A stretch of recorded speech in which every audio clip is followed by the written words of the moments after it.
I never imagined that a single envelope could make me question everything I thought I knew about my family. The check arrived on a quiet Tuesday morning, tucked between a grocery store flyer and a utility bill. At first, I almost threw it away. At 68, my life had settled into a predictable rhythm. I lived alone in the small Ohio home my late husband and I had paid off years ago. My days were simple: coffee at sunrise, a walk around the neighborhood, phone calls with old friends. Nothing extraordinary. But that morning became the beginning of a story I never wanted to live. The envelope came from a federal tax office. I assumed it was routine paperwork. Instead, inside was a refund check for $48,000. My hands froze. I stared at the number again and again, convinced I was reading it wrong. $48,000 might not change the lives of some people, but for me, it was more money than I had seen at one time in years. My heart began to race. There was only one problem. I had never filed for any refund remotely close to that amount. I sat at my kitchen table and carefully examined every detail. The name printed on the check was mine, Margaret Hayes. The address was mine too, but another name appeared beneath it. Vanessa Hayes, my daughter-in-law. For a moment, I simply stared. Vanessa had always presented herself as organized, responsible, and thoughtful. Everyone seemed to admire her. Friends described her as devoted. Neighbors called her charming. Even Ethan, my son, often said he didn't know what he would do without her. I wanted to believe there was a simple explanation. Maybe it was a clerical error. Maybe the government had mixed up some paperwork. Yet something deep inside me felt unsettled. I picked up my phone and considered calling Ethan immediately. Instead, I put the phone back down. Over the years, I had learned that answers often reveal themselves when you stay quiet long enough. The silence in my kitchen felt unusually heavy. Through the window, I watched a pair of robins hopping across my backyard. Everything outside appeared normal.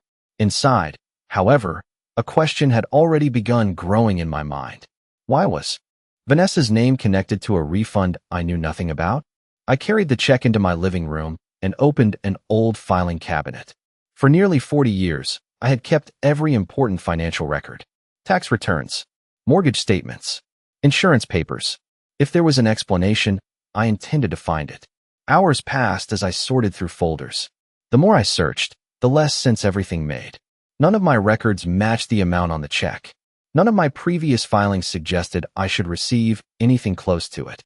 By late afternoon, sunlight stretched across the carpet in long golden lines. I leaned back in my chair, exhausted and confused. Then I noticed something I had almost missed. Attached to the refund notice was a reference number tied to a filing date from 18 months earlier. A filing date connected to paperwork I had never completed. My stomach tightened. Someone had submitted documents in my name. Someone had been using information that belonged to me. And for the first time, a possibility entered my mind that I desperately wanted to reject. What if this wasn't a mistake at all? What if someone I trusted had been hiding something from me for a very long time? I spent the rest of that afternoon sitting quietly at the table, organizing papers I had pulled from the filing cabinet, trying to make sense of the numbers and dates. Every stack seemed ordinary at first glance, yet a pattern slowly began to form that I could not ignore. For years, I had prided myself on being meticulous with finances, keeping every receipt, every check stub, and every tax form filed in precise order. I remembered evenings when I had stayed up late, poring over invoices for Ethan's college tuition, mortgage payments, and household bills, ensuring that every obligation was met without a single mistake. Those memories now felt bittersweet, a reminder of the effort and devotion that had been invisible to the very people who should have appreciated it most. I closed my eyes and pictured Ethan as a boy, small hands clutching mine as he learned to ride his first bicycle. I remembered the sleepless nights when he was sick, the hours spent helping with homework, the sacrifices made so that he could have opportunities one never had. And yet, now, as a grown man, the person standing in my kitchen receiving checks in my name without my knowledge was not that same boy. It was someone molded by ambition, someone influenced by Vanessa's steady presence and calculated charm. I rose from my chair and walked to the living room, my gaze lingering on family photographs lining the walls. Ethan smiling at his high school graduation, Vanessa standing beside him with a smile that appeared genuine to the casual observer. I studied her face, noting the subtle expressions I had once overlooked, The fleeting moments when her eyes would dart quickly to the side, the slight tension in her jaw when she thought no one was watching.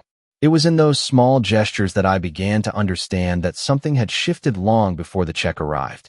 That evening, I brewed a pot of tea and carried it back to the kitchen, the quiet hum of the refrigerator filling the silence. I sipped slowly, allowing myself to think through possibilities without panic. What motivated her actions? How long had she been quietly maneuvering behind the scenes? My mind traced back through holidays, birthdays, and family dinners, recalling each instance when I had noticed something off but had dismissed it as coincidence. Perhaps it was not coincidence at all. Perhaps the kindness, the smiles, the polite words exchanged were all part of a carefully constructed facade. The thought made my chest tighten, but I forced a calm breath. I would need evidence, I reminded myself. Evidence and patience. It was not enough to feel wronged. I had to understand fully before taking any action. As dusk settled and the kitchen grew dim, I arranged my notes and highlighted the dates and amounts connected to the check. I made a list of questions I would need to answer. Where did the filing originate? Which accounts were affected? Was Ethan aware? Each question carried a weight that pressed on my mind, yet I felt a measure of control returning with each item added to the list. I placed the papers neatly back in the drawer and poured a second cup of tea, gazing out the window at the fading sunlight over the quiet suburban street. The air smelled faintly of autumn leaves and freshly mown grass. Everything seemed ordinary on the surface, but I now knew that beneath the calm veneer, a story was unfolding that required careful attention. I resolved to follow it step by step, to uncover every discrepancy, and to see clearly who had used my name, my trust, and my years of hard work for their own advantage. For the first time in many years, I felt a sense of purpose rising in the quiet of my kitchen. I would not react impulsively. I would not accuse without proof. I would watch, observe, and gather information. Only then would I confront the truth, and when that moment came, I would do so with the calm certainty that comes from knowing the full measure of the story. 3 days later, I found myself driving across town to attend a charity luncheon that Vanessa had helped organize. In the past, I would have looked forward to events like that. They offered a chance to see familiar faces, exchange stories, and feel connected to the community. This time, however, I arrived with different eyes. I was no longer simply Ethan's mother. I was someone quietly searching for answers. The banquet hall buzzed with conversation as guests moved between tables covered with white linens and flower arrangements. Vanessa stood near the entrance greeting people with effortless confidence. Her smile appeared warm. Her posture was perfect. Everywhere she went, people seemed drawn to her.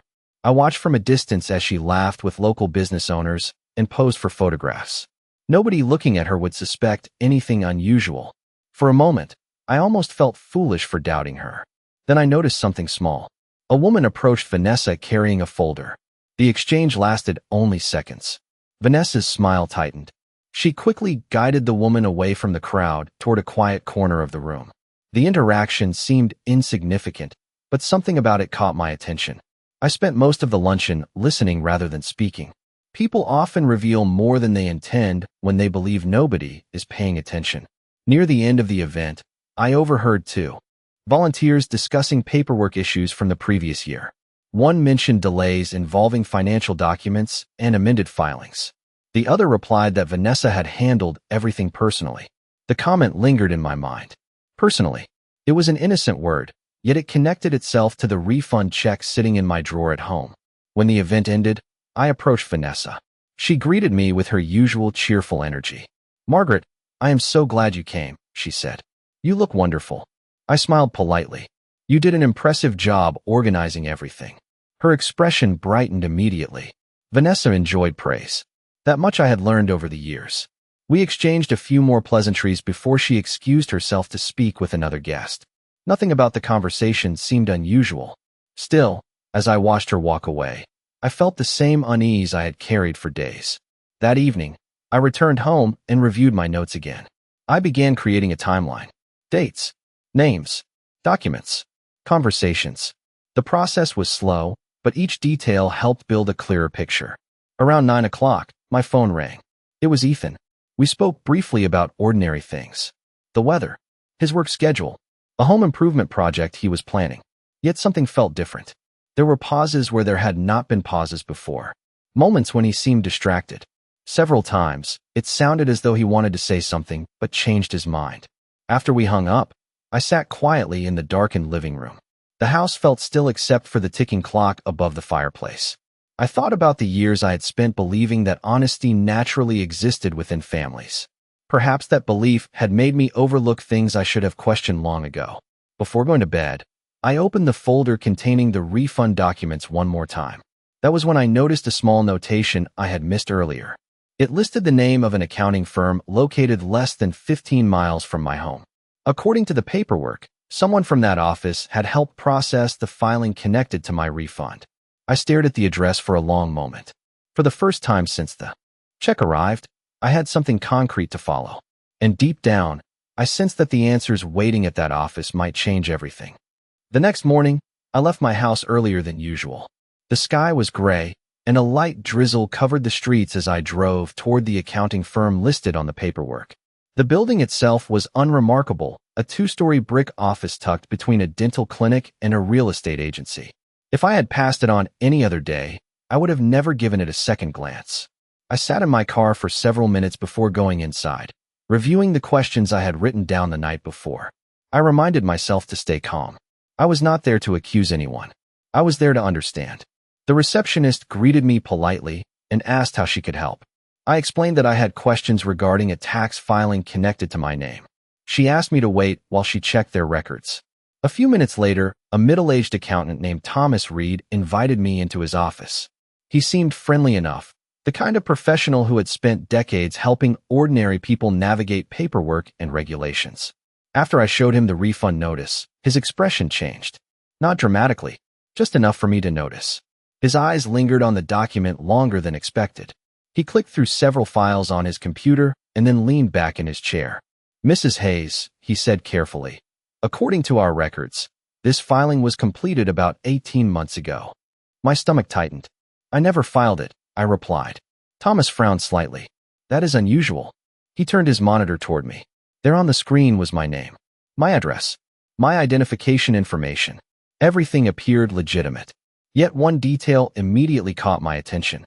The contact email associated with the filing was not mine. I had never seen it before. "Who provided this information?" I asked quietly. Thomas hesitated. "I am not sure I can disclose everything without reviewing privacy requirements." I nodded. "I understand." He continued examining the file. After another moment, he said something that sent a chill through me. "The person who submitted the documents attended the appointment in person." I stared at him. "In person?" He nodded. "Yes. According to the notes, all required materials were delivered during a scheduled consultation." I knew then that this was not an administrative mistake. Someone had intentionally represented matters connected to my finances. Someone had sat in this very office discussing information that belonged to me. Thomas could not provide many additional details, but before I left, he printed several public documents related to the filing. I thanked him and returned to my car. Rain tapped softly against the windshield as I reviewed the pages. Most of the information was technical. Dates, references, processing numbers. Then I found something unexpected. Attached to one document was a signature authorization form. I froze. The signature looked remarkably similar to mine. At first glance, anyone would believe I had signed it myself. But the longer I stared at it, the more differences appeared. Certain letters curved differently. The spacing was slightly off. It was close enough to pass casual inspection, but not close enough to fool the person who had been signing her name for nearly 70 years. My hands trembled slightly as I placed the paper back on the passenger seat. Suddenly, memories began resurfacing. Small moments that had once seemed harmless. Vanessa offering to help organize paperwork after my husband passed away. Vanessa volunteering to update contact information on various accounts. Vanessa insisting that modern financial systems were confusing and that she could handle certain details for me. At the time, I had viewed those gestures as kindness. Now I wondered if they had been opportunities. Opportunities one had unknowingly provided myself. As I drove home through the rain, one realization became impossible to ignore. The check had not started this story. It had simply exposed it. Whatever had happened, it had been developing quietly for a very long time. And somewhere within those 18 months of records was a truth that Vanessa never expected me to discover. That evening, I returned home and set the refund documents carefully on the kitchen table. The room was quiet except for the low hum of the refrigerator and the occasional drip of rain from the eaves outside. I poured a cup of chamomile tea and carried it to the living room, sitting by the window as the city lights flickered in the distance. My mind revisited every detail from the accounting office, examining the signature authorization and the in-person filing. Each piece seemed meticulously calculated. I thought about Vanessa's visits, her reassurances, and how she had always positioned herself as helpful and competent. It was clear now that those visits were not simple acts of kindness. They were opportunities to establish control, to insert herself into places she did not belong. I traced a timeline with a pencil across a notepad, connecting events I had once considered minor. A phone call about updating contact information, an insistence on managing utility accounts, occasional notes left for me to sign without reading carefully. At first, these actions seemed innocuous. Now, when placed alongside the refund check and the signature discrepancies, they formed a coherent picture of deliberate oversight. I leaned back in my chair and closed my eyes, allowing myself to recall the sacrifices I had made for Ethan over the years. The late nights helping with homework, the extra shifts to pay for tuition, the constant attention to household finances. Each act of devotion weighed heavily against the subtle manipulations I was beginning to uncover. The contrast left a deep impression on me. It was not anger that rose, but clarity. I understood for the first time that true power does not always announce itself with loud gestures. Often, it resides in small, persistent acts performed under the guise of generosity and care. I opened the drawer and retrieved an old ledger, flipping through pages documenting every bill, every contribution, every check written on behalf of the family. My careful record-keeping now provided context and verification. If there was any dispute, these entries would speak for themselves. I noted that while Vanessa had accessed my information and acted without my consent, she could not erase the evidence of my diligence. A plan began forming in my mind. I would observe quietly, continue documenting, and gather every piece of information without confrontation. Confrontation was unnecessary and could compromise what I was learning. The rain outside slowed to a soft mist, and I felt a sense of patience settling over me. For years, I had prioritized Ethan's happiness and the smooth operation of family life. Now, I realized that protecting oneself quietly, strategically, could be just as important. I sipped my tea slowly, appreciating its warmth, and gazed at the rain-streaked windows, knowing that each step taken with care would bring me closer to understanding the full story. The quiet of the evening allowed reflection and planning, and in that stillness, I resolved to continue my observations. The answers I sought would come, piece by piece, and when they did, I would be ready to address them with calm precision and unshakable clarity. 2 days later, an unexpected phone call pushed the story in a direction I had not anticipated. The call came just after breakfast while I was watering the flowers on my front porch. The number was unfamiliar, and under normal circumstances I might have ignored it. Something told me not to. A calm male voice introduced himself as Daniel Brooks. The name immediately sounded familiar. After a moment, I remembered. Daniel had been a close friend of my late husband for decades. Before retiring, he had spent nearly 40 years working as an attorney. We had not spoken in several years. He apologized for contacting me out of the blue and asked whether we could meet for coffee. There was something in his tone that made me agree. That afternoon, we met at a small cafe near downtown. Daniel looked older than I remembered, but his sharp blue eyes had lost none of their attentiveness. After exchanging a few pleasantries, he became serious. He folded his hands on the table and studied me carefully. "Margaret," he said, "I am going to ask you a question, and I need you to answer honestly. Has Vanessa been handling any financial matters connected to your name?" For a brief moment, I said nothing. Then I told him about the refund check, the accounting office, and the signature authorization. Daniel listened without interrupting. When I finished, he slowly nodded as though confirming something he had already suspected. He reached into a leather folder and removed several documents. "I was not certain whether I should get involved," he admitted. "But after seeing some information recently, I felt I owed it to your husband's memory to speak with you." My pulse quickened. Daniel explained that a former client of his worked in financial compliance and had encountered irregular records connected to multiple filings. None of the documents directly accused anyone of wrongdoing. However, a pattern had emerged involving repeated use of family-related contact information, substitute email addresses, and authorization forms that raised concerns. My stomach tightened as he continued. One of the names appearing in those records was Vanessa Hayes. Daniel slid a page across the table. It contained a timeline of transactions and filings spanning nearly 2 years.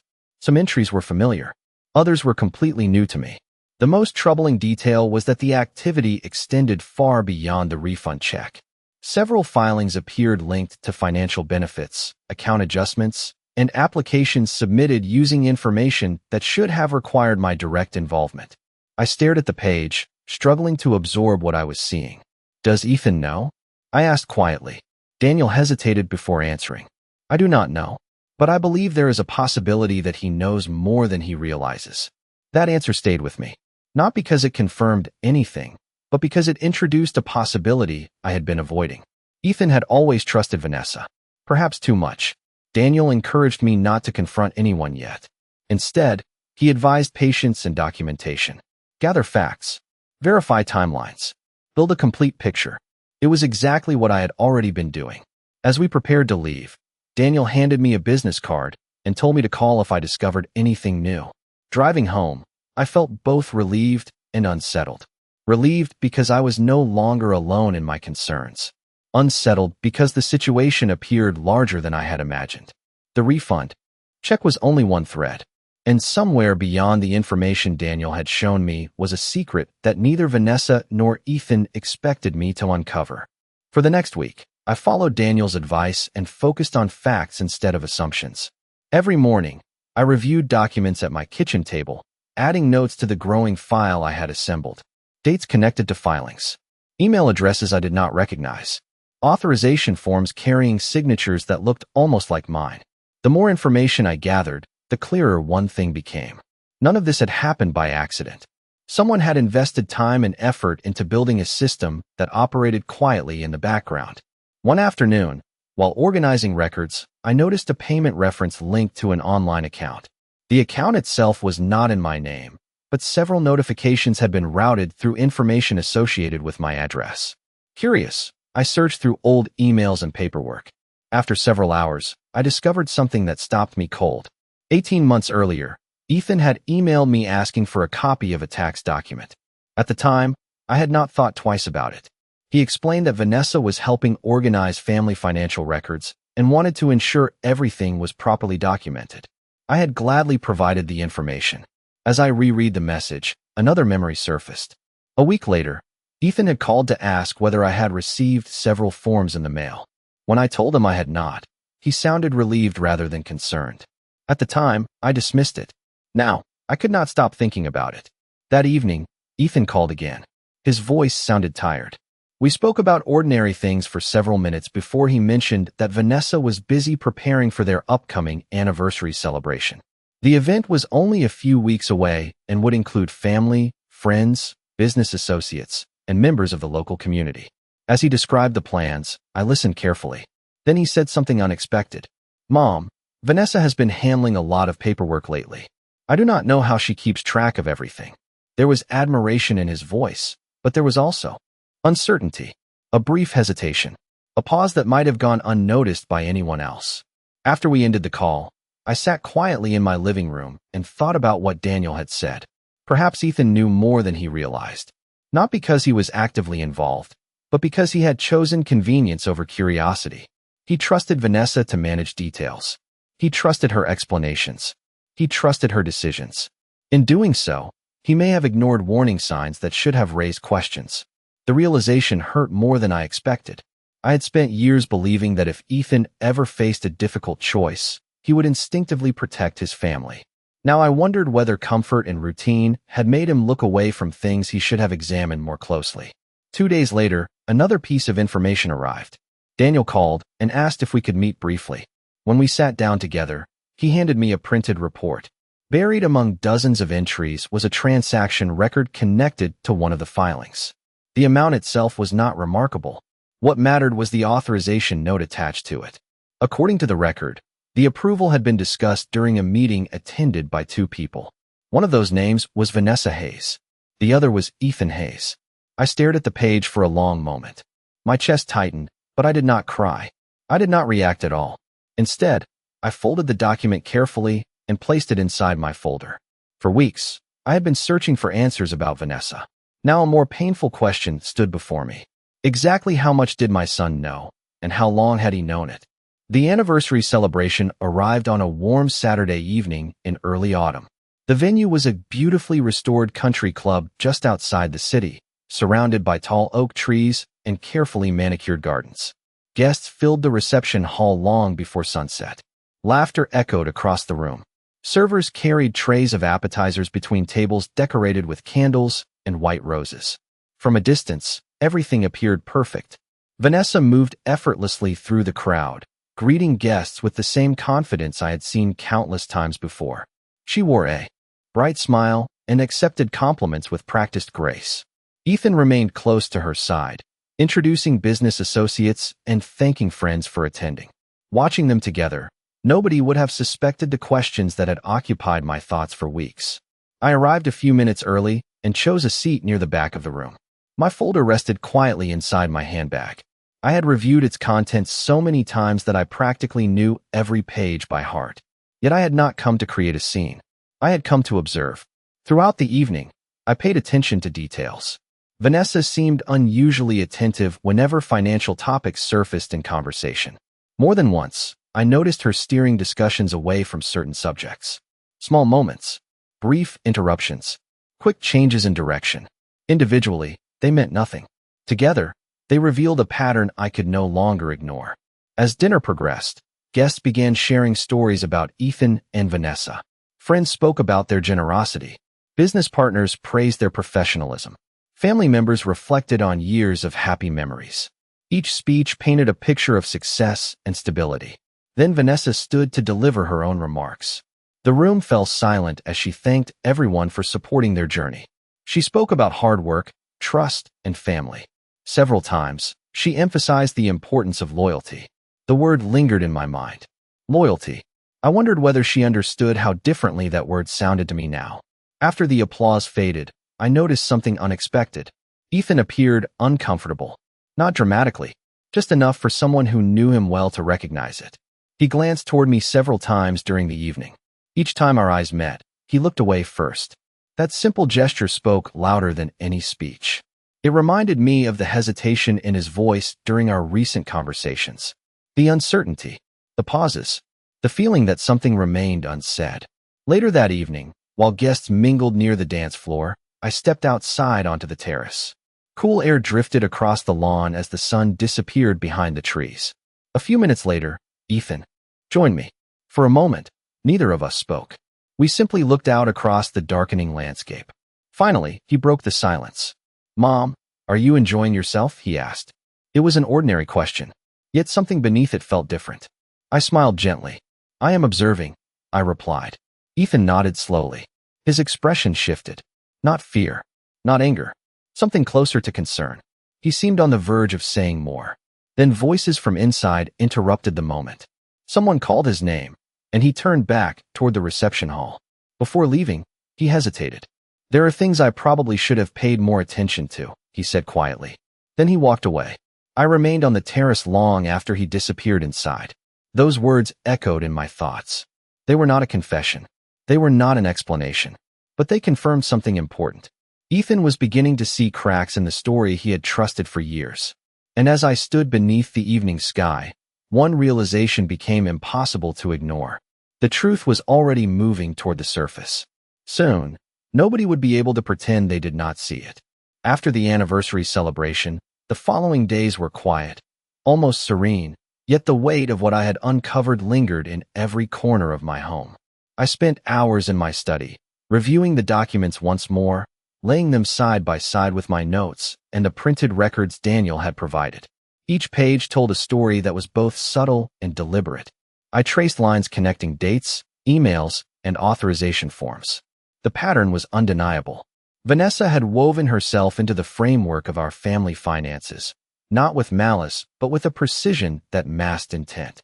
It was a performance of competence, confidence, and charm, designed to appear helpful while consolidating control over information that had belonged to me. I thought about Ethan. I understood that he had trusted her, that he had not intentionally deceived me, but he had been complicit through his passivity. His eyes during the celebration, the hesitation in his words, all of it revealed a man caught between loyalty to his spouse and the truth about the family he had always promised to protect. That evening, I organized a folder with all the evidence, arranging pages chronologically so that the story unfolded naturally. I prepared notes on each discrepancy, each subtle irregularity, and each in-person meeting that had been documented. I did not plan to confront anyone immediately. Confrontation was unnecessary. The documents themselves would speak louder than any argument. I took a moment to sit by the window, sipping a cup of tea as twilight settled across the backyard. The trees cast long shadows, and the streetlights flickered on one by one. I reflected on the life I had lived, the sacrifices made, and the patience I had cultivated over decades. I realized that this patience was not passive. It was a quiet strength, a measure of control and understanding that allowed me to observe, analyze, and prepare for the precise moment when the truth would be evident to everyone. A few days later, I invited Daniel back to the house. We reviewed the timeline once again, ensuring that each fact was verified and clearly supported by evidence. His careful questions prompted me to re-examine certain documents, and with each clarification, the scope of the orchestration became more evident. Vanessa's actions, while never overtly malicious, had created a network of influence that misrepresented reality and shifted the perception of authority away from me. Ethan's indirect involvement became clearer, not as a direct manipulation, but as a reflection of the trust he had placed in Vanessa. I realized that revealing the information in the right sequence would allow both him and Vanessa to understand the impact of their choices without the need for confrontation. On the evening I chose to finally review the folder one last time, I felt a calm clarity. I did not need to force explanations or raise my voice. The documents, the records, and the timeline would illustrate the narrative on their own. When Vanessa and Ethan were ready to see it, the truth would be undeniable, unfolding naturally through the evidence I had quietly gathered. For the first time in weeks, I felt the tension of secrecy lift, replaced by the quiet power that comes from preparation, observation, and the certainty that the story I had long suspected would finally be visible to all, not through words, but through the careful presentation of facts that left no room for doubt.